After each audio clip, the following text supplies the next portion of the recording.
नमस्कार मित्रांनो, मी आहे आता येवती गावच्या धरणाच्या बाजूला. हे पाठीमागे दिसतंय ते तुडुंब भरलेला आहे आणि इकडं पाठीमागे दिसतंय येवती गाव. खूप मोठं असं येवती गावचं हे धरण आहे आणि नजारा तर एकदम म्हणजे एकदम भारी दिसतो. खूप भारी वाटते इकडे येवतीला माझं काम करत. असा सुंदर असा परिसर आहे बघा. हे बघा, हे आता झाडे आहे थोडी इथं आणि खूप खूप भारी वाटते. आता हे जॅकवेल वगैरे तिकडं कसं बघा दिसतंय एकदम.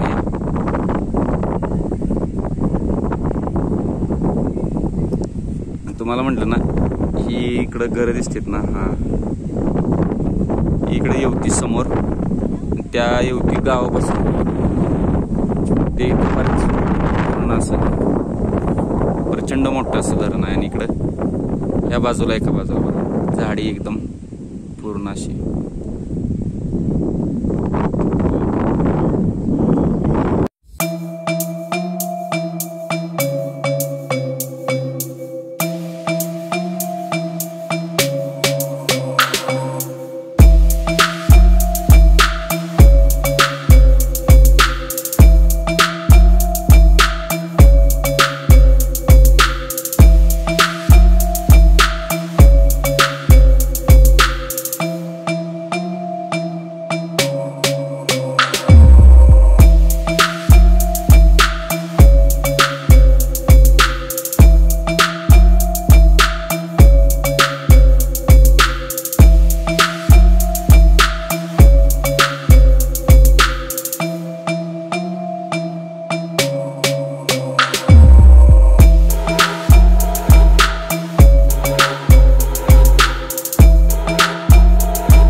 आता भिंतीवरती उभा आहे, तर किती म्हणजे असं मनामध्ये अशी भीती पण वाटते. पाणी असं बघतं की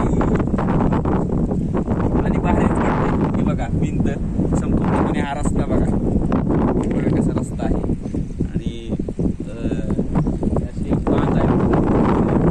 2 किलोमीटरचा तो बांध असेल, 1 ते 2 किलोमीटरचा बांध असेल. खूप भारीच वाटते, एकदम पूर्ण क्षमतेने भरलंय धरण. आणि 7-8 वर्षापूर्वी हे धरण मी बघितलं होतं. आठवतं मला तिथपासून, म्हणजे ह्या धरणाकडे म्हणजे यायचं होतं, मला दाखवायचं होतं धरण तुम्हाला. आज ते योगायोग आला.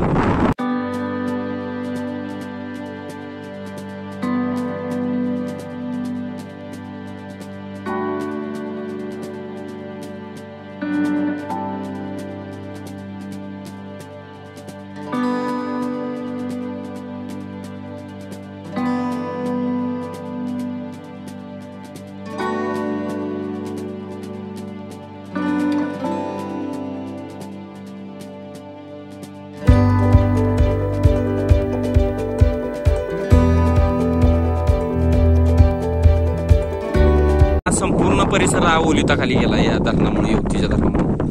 पाक उंडाळी, पाक, नांदगाव इथपर्यंत इकडं पाणी जातं हे संपूर्णपणे बघा. आणि अतिशय निसर्गरम्य वातावरण आहे, एकदम भारी वाटतंय. असा परिसर आहे धरणाचा. आणि आमची बाईक, या बाईकवरून आम्ही आले पुण्यावरून परत इकडे गावी वगैरे. बघा वाऱ्याचा किती वेग आहे, असा आवाज येतो.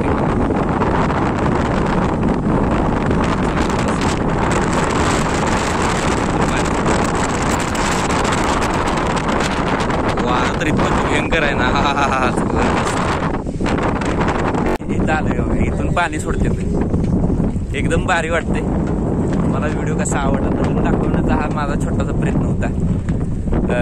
म्हणजे गावी आलो तो खूप दिवसापासून माझी इच्छा होती की येवतीचं धरण दाखवावं. आणि